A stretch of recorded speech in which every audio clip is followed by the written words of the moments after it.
boys and girls, it's Miss Bissell. Today we are in our textbook. We're going to be on page 573, looking at lesson 14-3. We are continuing our unit on the coordinate plane, and today we're going to be working with solving problems. So you need a book and your pencil. You might need a straight edge, so if you have a ruler or just a piece of paper you can fold up, that's something else that you will need. All right, I'm going to flip over in my book to page 574. Know that as we're going through the practice problems, you should be writing what I'm writing in my book. So if that means that you need to pause the video and get caught up with me, you need to do that. So when I see you again, I should see you open your book to the pages that I've taught you in the book, and I should see where you have worked the same practice problems with me. All right, so our essential question today: how can you use ordered pairs to solve problems? So we're really working on solving problems in the real world, and if you think about ordered pairs, that is pretty much an address or a location that a point is located on the coordinate plane. So we talk about the x value and then the y value. So the correct format for ordered pairs is open and close parentheses with the x value separated from the y value. So we move along the x-axis first, then we move along the y. So the scenario we have here are both Ann and Bill earn the amount shown each week. Ann starts with no money, but Bill starts with $5. How much will Bill have when Ann has $30? Represent this situation using a table and a graph. So let's go back through this. The kids earn the same amount each week. Ann is starting with no money, but Bill starts with $5. So Bill's starting out with more money than Ann, right? $5 more. We want to know how much will Bill have when Ann has $30. So here's my question. How much will Bill have when Ann has $30? All right. So we know that when Ann has $0, Bill has $5. That's going to be our starting out amount, okay? And we know that they each earn the same amount each week, and right here it is. So how much do they earn each week? That's right, $3. All right, so you would make a data table. So this table is, of course, a horizontal table. We have Ann's earnings on the top and Bill's earnings on the bottom. Don't forget, we kind of talked about the setup. If you have a horizontal table, your data on the top row is going to be your x value, and on the bottom, your y value. If this was a vertical table, and it went this way, your x would be the data that you have in the left of the table, and the y would be on the right. Okay, that's just some formatting issues that we talked about. And the easy way that I remember it is x is before y, just like in the ordered pair. And so x is above y and x is before y when you have a vertical graph or data table. Make a table showing how much money Ann and Bill have each week. So the first thing I know is that Ann starts with $0 and Bill starts with $5. And what they earn is $3 a week each. So after week 1, I would just add the $3 to Ann's 0. So at the end of week 1, Ann has $3, Bill would have $8, because if you add $3 to the 5 he started with.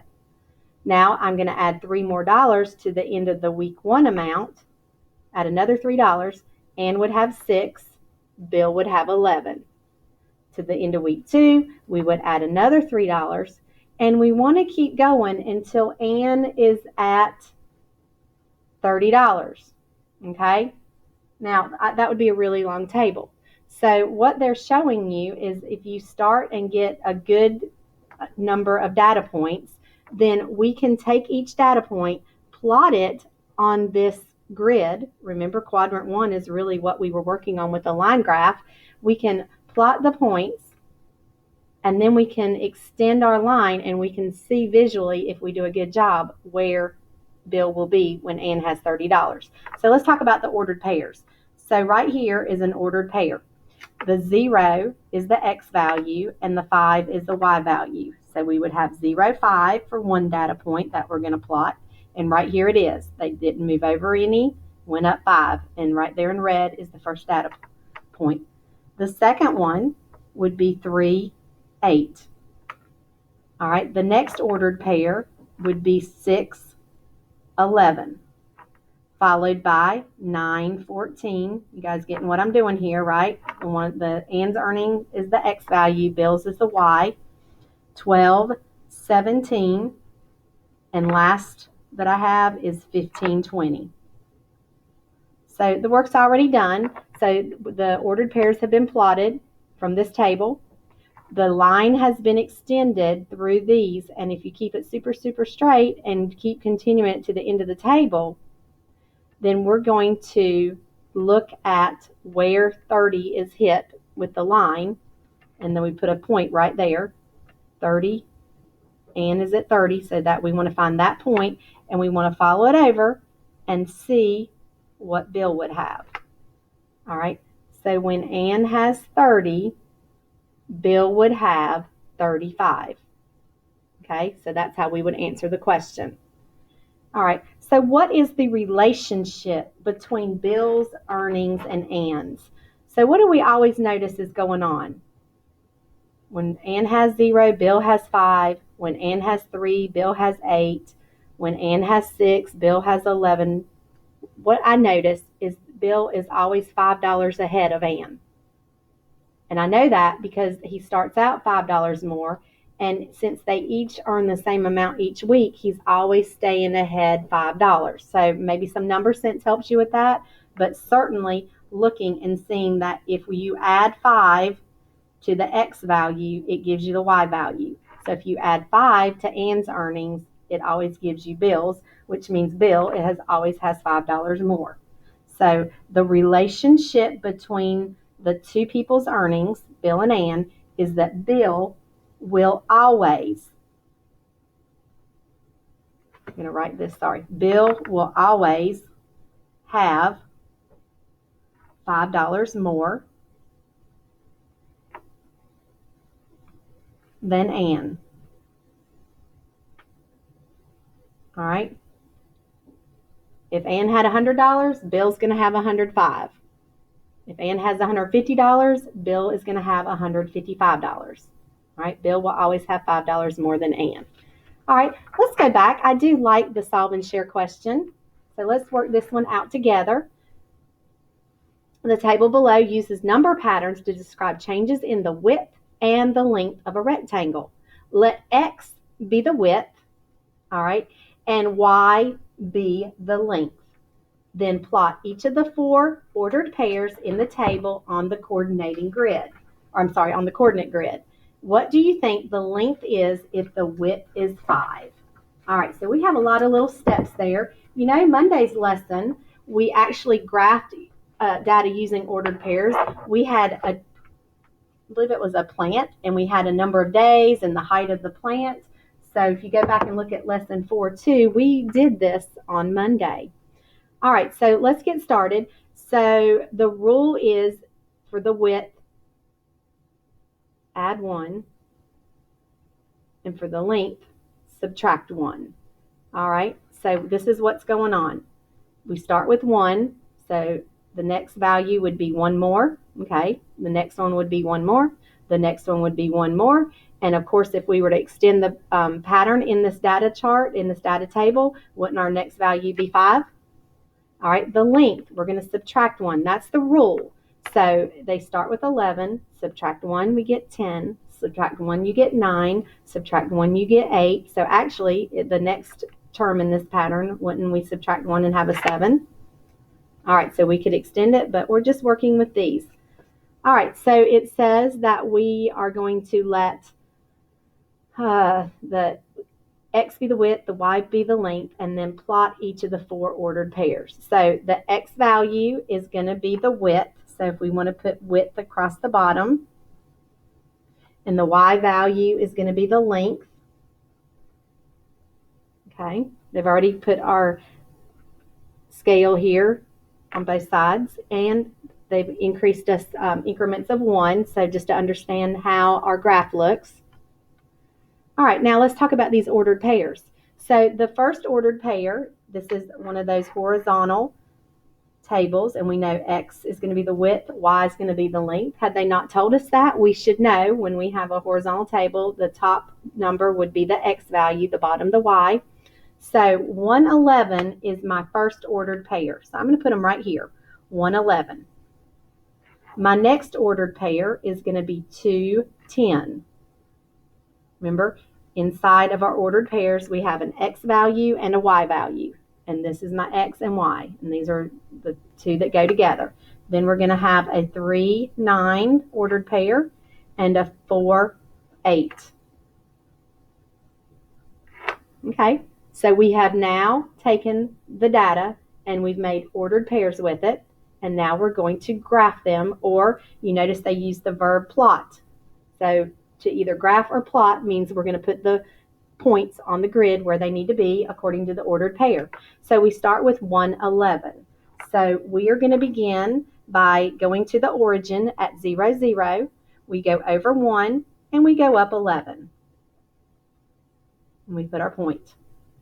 The next ordered pair is going to going to 210.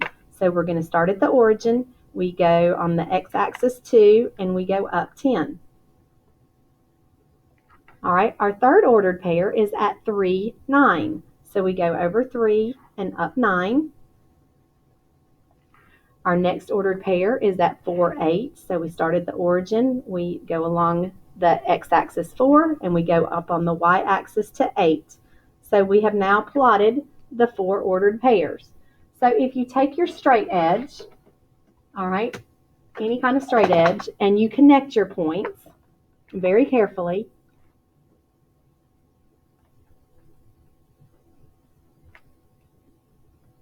and extend your line. And that'd really just extend on and on. Okay.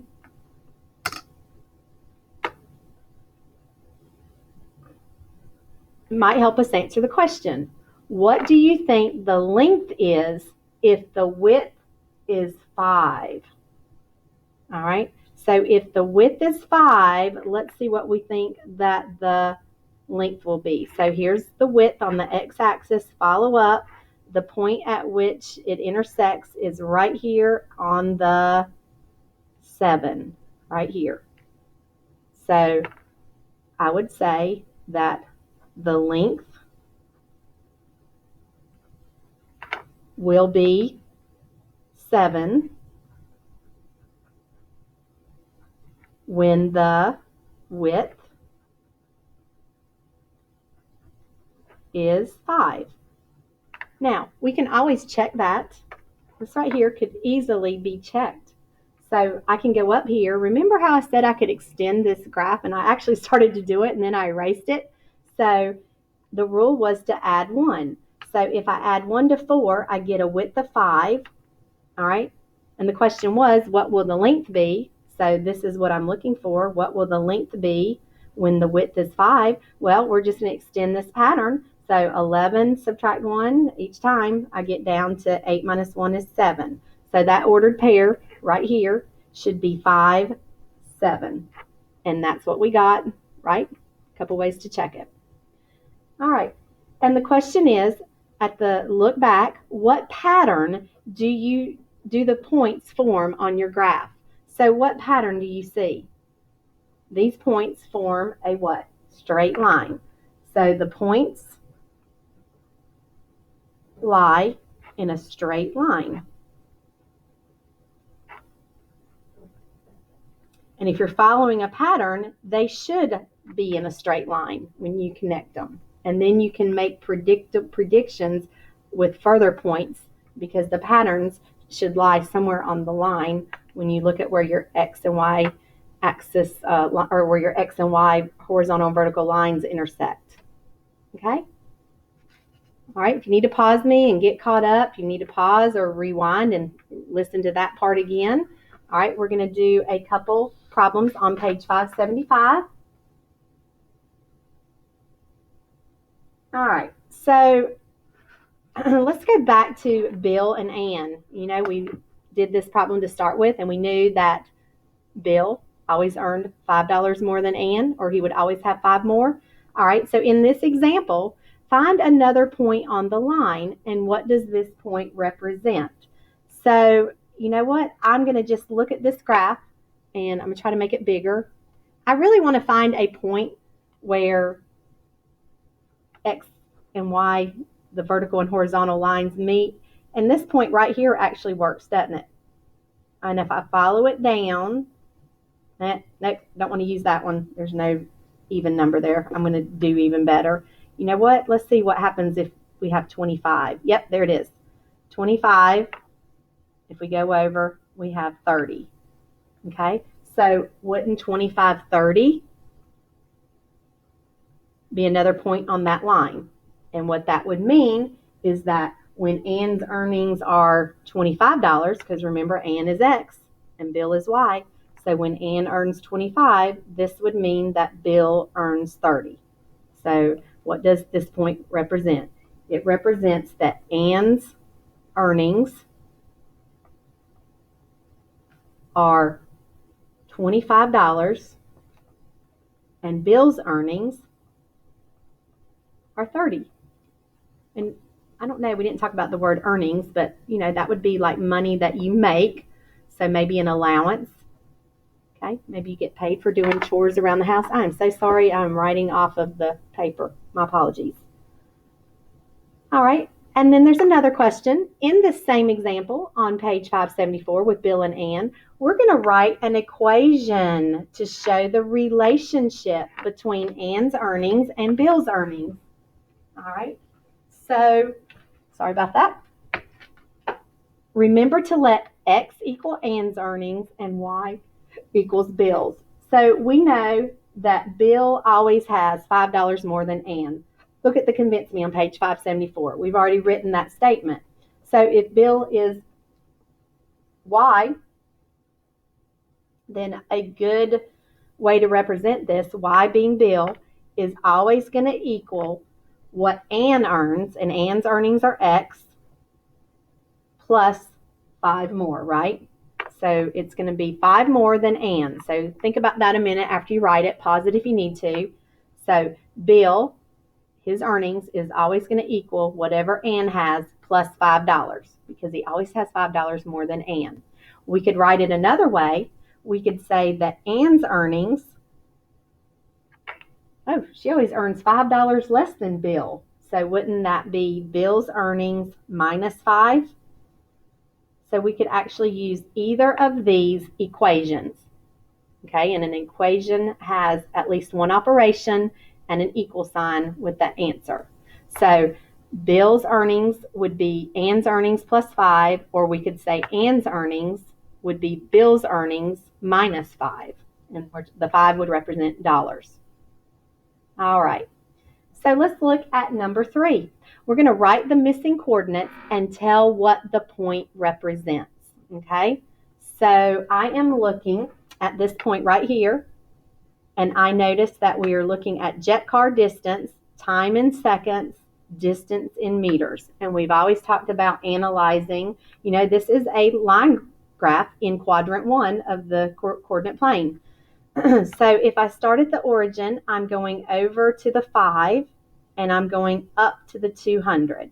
Okay, so I write my ordered pair first, 5, 200. Remember the X value is always written before the Y.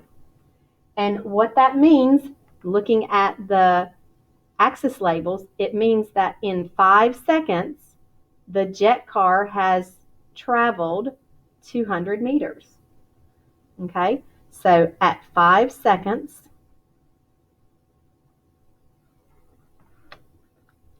the jet car, and I know it's a jet car from the title, the jet car has traveled 200 meters. Okay, so again, we're going back to some of the skills we learned our very first unit when we worked with representing and interpreting data. So, you know, we always read the title. We always check to see what's on the X and Y axis. We just spend a minute analyzing it before we answer questions. Okay, so at 5 seconds, the jet car specifically, has traveled 200 meters. All right, 4 and 5 are very similar. So number 4, we are going to be comparing temperature changes in metals. So titanium and aluminum are the two metals that we are going to be comparing. So I have temperatures in degrees Celsius for titanium and aluminum. So what I'm going to do is very similar. I'm looking for the missing coordinate and I'm telling what that point represents. So this missing coordinate, if I start at the origin, I'm going to go over. Now I have to figure out what this is. This is going to help me right here. What I mean is by the increments.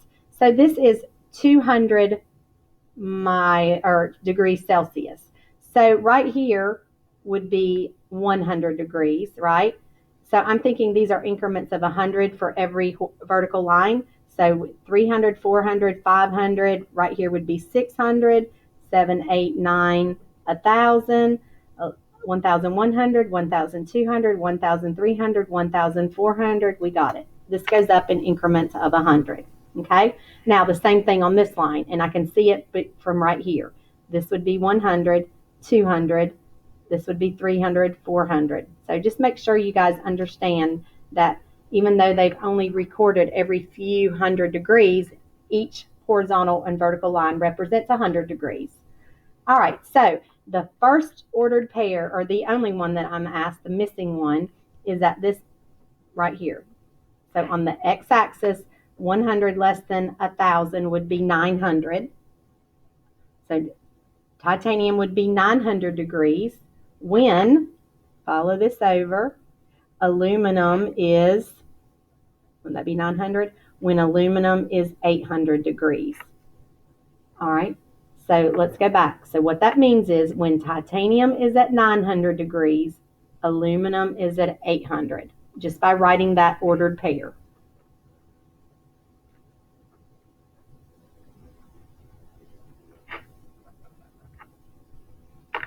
And this is degrees Celsius.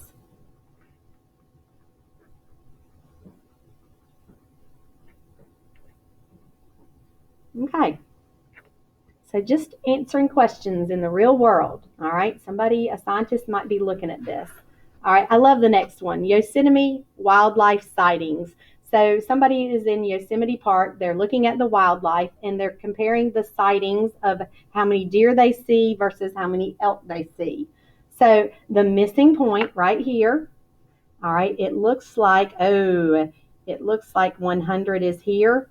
So I think we're going up in increments of 50, right? Isn't that what's going on? And if 100 is here, every horizontal and vertical line on this graph or on the quadrant 1 of this coordinate plane is 100. So I'm looking over here, and this point right here is at 200. So 200 deer for X, and I follow it over. If that's 100 and that's 200, this would be 150. All right, so going up, in increments of 50. I think I might have said 100. That was the previous graph. My apologies. All right, so when 200 deer have been sighted, how many elk have they seen? 150. So when we just write a quick little synopsis, we say when there are 200 deer sightings, we'll just use that same word in our title. When there are 200 deer sightings, comma, there are 150 elk sightings. Okay. So again, if you need to go back and look at either of these, pause it in any way, shape, or form, you can do that. All right. Sorry, I'm trying to not turn this off, but still get to problem 6. All right, so the last problem here. For exercise 5 with our deer and our elk, find 2 other points on the line, then graph and label them. Describe the relationship between deer sightings and elk sightings. So I am looking another point on the graph. You know what? Here would be a point right here. Look, this is where an X and a Y number or line actually meet right here. All right, and if they go up in increments of 50, this is between 500 and 600. So this would be 550 deer, and then I follow it over, and it would be 500 elk. So that ordered pair that I just wrote for this point is 550, 500. So that means when 550 deer are sighted, 500 elk are sighted. All right, and I could do another point. You know what? I could use this one right here where the X and Y grid lines meet and follow it down. So that's 450. And then I follow it over and I get 400. So what that ordered pair represents is that when 450 deer are sighted, 400 elk are sighted. So look at the three ordered pairs we have. What do you see as a relationship between the deer sightings and the elk sightings? I'm noticing that there are always 50 deer more than elk. Do you guys see that? So the relationship, how they're related between the deer and the elk, is that there are always 50 more deer sighted than elk. Sorry about my writing. Okay, or you could write it and say there are always 50 less elk sighted than deer. You could write it either way. Okay, so take a minute, look over that. All right. And basically, we are using ordered pairs and basically in conjunction with a number line to solve problems. So we are making the ordered pairs if we have a table. If not, like these problems right here, they're given to us. So the question at the beginning of the lesson was, how can you use ordered pairs to solve problems?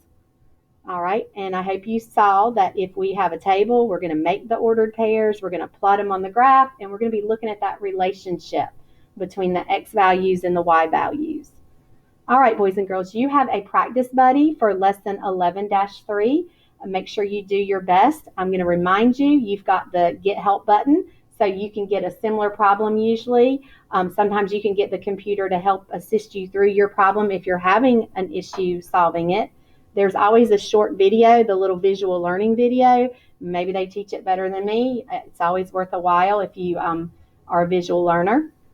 And I'll be honest, if you don't like your homework grade, you know, I get some of you like to do assignments over just to get the better grade, but I believe that if you have an opportunity to do it over and you get the better grade, hopefully it's because there's better learning going on the second time.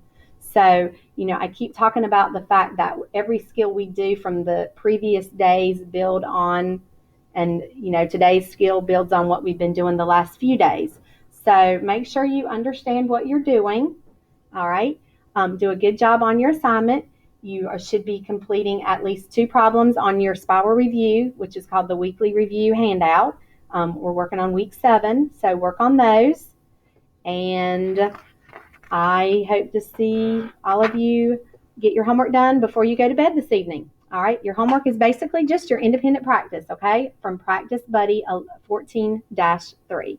All right, my friends, have a great day, and I will see you soon.